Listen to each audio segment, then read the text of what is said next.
الكل مهدد بالترحيل من أمريكا حسب الرئيس دونالد ترامب.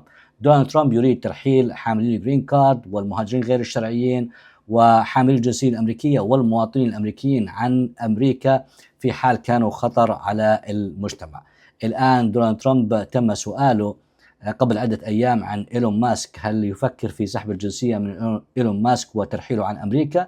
قال إن هذا موضوع جيد وسنفكر في هذا الموضوع. طبعا إيلون ماسك هو أغنى رجل في العالم وصاحب شركات كبيرة في أمريكا، وكان الذراع الأيمن لدونالد ترامب. قبل شهر كان يرأس الدوج، هذه الإدارة التي كانت تشرف على الحكومة الأمريكية، وكان بالفعل كما نقول دونالد ترامب يحلف بحياة إيلون ماسك والآن يفكر في ترحيله. هدد المترشح لعمدة مدينة نيويورك زهران ممداني بالاعتقال والترحيل من أمريكا. ويقول دونالد ترامب أن هناك خطيرين في المجتمع الأمريكي مولودين في أمريكا وحملة الجنسية الأمريكية يجب ترحيلهم لأنهم خطرين على المجتمع. إذن دونالد ترامب يفكر بهذه الأفكار.